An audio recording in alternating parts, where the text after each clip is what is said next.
Hello बच्चों, तो यहाँ क्वेश्चन दे रखा है। क्वेश्चन में बोल रखा है आपसे कि the electric potential in a certain region is expressed by, ठीक है। जो पोटेंशियल V का वैल्यू दे रखा है बच्चों, जो x के साथ वेरी कर रहा है, एक्स वाई जेड के साथ वेरी कर रहा है एक्चुअली, वो आपका दे रखा है बच्चों 6x माइनस का 8xy स्क्वायर माइनस का 8y प्लस का 6yz माइनस का 4z स्क्वायर वोल्टेज। ओके, तो आपसे बोला जा रहा है कि बताओ the magnitude of force acting on a charge of 2 coulomb situated at origin will be. Okay, तो सबसे पहले अगर हम बात करें बच्चों रिगार्डिंग द की कॉन्सेप्ट जो हम लोग इस क्वेश्चन में अप्लाई करने जा रहे हैं, ठीक है। तो first of all we are talking about what, we are talking about the key concept, है ना। तो बच्चों हम लोगों ने पढ़ रखा है रिलेशन, किसके बीच का रिलेशन। तो हम लोगों ने रिलेशन पढ़ रखा है between relation between electric field and potential, ठीक है। इलेक्ट्रिक फील्ड और पोटेंशियल के बीच हमने रिलेशन पढ़ रखा है, वो कॉन्सेप्ट हम लोग यहाँ पे बच्चों अप्लाई करने जा रहे हैं ना, electric field and potential. Okay, और साथ ही साथ हम लोग एक और कॉन्सेप्ट का अपन यूज कर रहे होंगे। हम लोग एक और जो कॉन्सेप्ट हम लोग यूज करने जा रहे हैं बच्चों, वो आपका है between relation between electrostatic force, जिसको मैं बच्चों FES से डिनोट कर रहा हूँ। Relation between electrostatic force and electric field, जिसको मैं बच्चों EF से डिनोट कर रहा हूँ, ठीक है। ये दोनों हम लोगों ने पढ़ रखा है। अगर मैं हल्का सा अगर आपको मैं जस्ट वो कॉन्सेप्ट अगर रिवाइज करा दूं, तो बच्चों हम लोगों ने सबसे पहले अगर इलेक्ट्रिक फील्ड और पोटेंशियल के बीच में हमने जो रिलेशन पढ़ रखा है, तो आपका हो जाता है E, जो आपका इलेक्ट्रिक फील्ड होता है बच्चों, आपका होता है negative of rate of change of potential with respect to the position. Okay, हमने ये बच्चों रिलेशन पढ़ रखा है। इसको अपन बेसिकली पार्शियल डेरिवेटिव भी अपन कह रहे होते हैं, गॉट इट।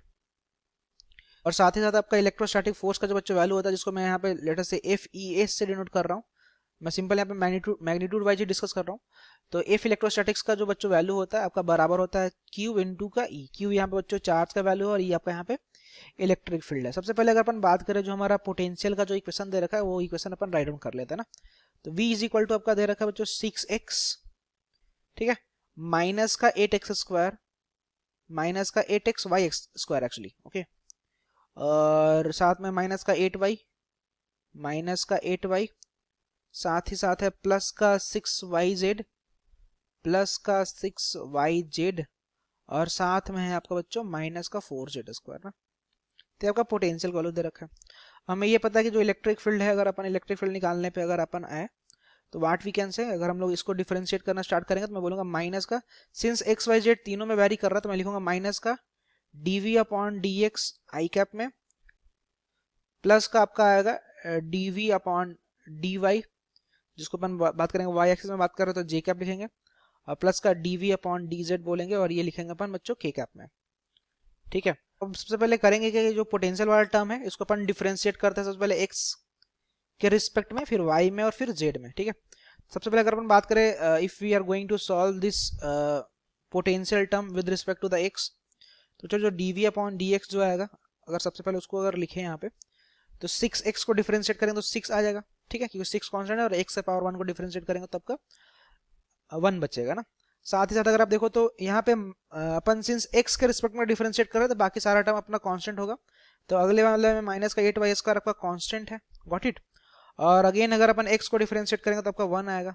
अगेन अगर अपन नेक्स्ट देखें तो माइनस 8y का जो डिफरेंशिएशन है बच्चों, वो आपका 0 होगा, क्योंकि ये पूरा टर्म कांस्टेंट है, बिकॉज हम लोग x में डिफरेंशिएट कर रहे हैं, तो माइनस का 0 हो जाएगा। प्लस 6yz भी आपका कांस्टेंट है, तो ये भी आपका 0 हो जाएगा, और माइनस का 4z स्क्वायर भी आपका कांस्टेंट है बच्चों, तो ये भी 0 हो जाएगा। तो ओवरऑल आपका क्या आ गया, ये आपका आ गया 6 माइनस का 8y स्क्वायर, गॉट इट। ये आपका dv अपॉन dx का वैल्यू आया, ठीक है। अब वैसे अपन क्या करेंगे, dv अपॉन dy का वैल्यू निकालेंगे। तो अगर सबसे पहले अगर फर्स्ट टर्म देखो यहाँ पे, तो 6x कांस्टेंट है, तो इसका 0 हो जाएगा, क्योंकि अपन डिफरेंशिएट y के रिस्पेक्ट में कर रहे हैं। यहाँ पे माइनस 8x आपका कांस्टेंट है, और y स्क्वायर का डिफरेंशिएशन क्या होगा, 2y होगा। नेक्स्ट टर्म माइनस 8y को डिफरेंशिएट करेंगे बच्चों, तो माइनस का 8 होगा, प्लस नेक्स्ट वाले टर्म में बच्चों 6z आपका कांस्टेंट है, और y को डिफरेंशिएट करेंगे तो 1 होगा, और नेक्स्ट आपका टर्म जो आपका माइनस 4z स्क्वायर कांस्टेंट है, तो आपका ये 0 हो जाएगा, ठीक है। तो नेक्स्ट हमारा ये टर्म आया, और लास्ट अगर अपन बात करें dv अपॉन dz में अगर अपन सॉल्व करें, तो अगर आप ध्यान दो तो फर्स्ट वाला टर्म 6x आपका कांस्टेंट होगा, क्योंकि अपन z के टर्म में डिफरेंशिएट कर रहे हैं, तो ये 0 हो जाएगा। नेक्स्ट माइनस का 8xy स्क्वायर भी आपका कांस्टेंट ही है, क्योंकि कहीं भी z का टर्म है नहीं। नेक्स्ट माइनस का 8y भी आपका कांस्टेंट है, क्योंकि कहीं भी z नहीं है। नेक्स्ट वाले में आपका 6y कांस्टेंट है, और z को डिफरेंशिएट करोगे तो 1 आएगा। और लास्ट वाले में -4 आपका कांस्टेंट है और जेड स्क्वायर को डिफरेंशिएट करोगे तो 2z आएगा। अब सिंस बच्चों हमसे इस क्वेश्चन में क्या बोल रखा है कि हमसे जो इलेक्ट्रोस्टैटिक्स फोर्स जो पूछा है ना आपका, वो कहाँ पूछा है, ऑरिजिन पे पूछा है। ऑरिजिन कहने का मतलब कि एक्स ऑर्डिनेट 0, वाई ऑर्डिनेट 0 और जेड ऑर्डिनेट 0, ठीक है। तो अपन कर क्या रहे हैं कि यहाँ पे इसमें भी मैं क्या कर रहा हूँ, इसमें dv/dx में भी क्या कर रहा हूँ कि y ऑर्डिनेट को 0 रख रहा हूँ, मतलब कि जहां जहां आपको x y z का वैल्यू दिख रहा है वहां पे अपन 0 पुट कर रहे हैं। ऐसा क्यों कर रहे हैं, क्योंकि हमसे इलेक्ट्रोस्टैटिक फोर्स अगर हमें ऑरिजिन में पूछा गया तो हम लोग इलेक्ट्रिक फील्ड भी जो निकाल रहे हैं ना, वो भी हम लोग कहाँ निकाल रहे हैं, ऑरिजिन पे निकाल रहे हैं, ठीक है। तो सबसे पहले अगर अपन यहाँ पे 0 पुट करेंगे तो इन दैट कंडीशन जो dv/dx का वैल्यू आएगा after putting x equal to 0, sorry y equal to 0, क्योंकि यहाँ पे y है ना। तो अगर अपन लोग यहाँ पे y को अगर 0 रखेंगे तो बच्चों यहाँ से जो dv/dx का वैल्यू आएगा वो आपका निकल के आ जाएगा 6 के बराबर, ठीक है। और अगर अपन यहाँ पे देखें, इसमें क्या करेंगे, इस वाले में आपका x है, y है और z है। x y z को अगर अपन 0 पुट करेंगे बच्चों तो सारा टर्म खत्म हो जाएगा, सिर्फ -8 बच जाएगा। Got it. तो यहाँ पे आफ्टर पुटिंग, अगेन मैं बोल रहा हूँ, after putting the x y z equal to 0, तो dv/dy का वैल्यू आ जाएगा बच्चों आपका -8 आएगा। और लास्ट वाले टर्म में अगर अपन देखें तो एक्स वाई जेड को अगर अपन 0 रखे तो ये वाला टर्म भी 0 हो जाएगा और ये वाला टर्म भी आपका 0 हो जाएगा, ठीक है। तो dv/dz का वैल्यू जो होगा बच्चों आपका कितना आ जाएगा, वो 0 ही आ जाएगा। तो dv/ जो dz है इसका वैल्यू तो अपना 0 ही आएगा। Got it. तो ओवरऑल अगर अपन अब यहाँ पे अगर मैं लिखूँ इलेक्ट्रिक फील्ड, सिंस अगेन मैं क्या कर रहा हूँ, मैग्नीट्यूड वाइज अपन चर्चा करेंगे, मैं बाद में मैग्नीट्यूड निकाल लूंगा यहाँ पे। तो माइनस करेंगे, dv/dx आया था 6 और यह माइनस का 8, तो मैं बोलूंगा 6 आई कैप माइनस का 8 जे कैप, और आपका dv/dz तो 0 आ गया था ना। तो ओवरऑल अपन देखें तो हमें क्या करना पड़ेगा, मैग्नीट्यूड निकालना पड़ेगा।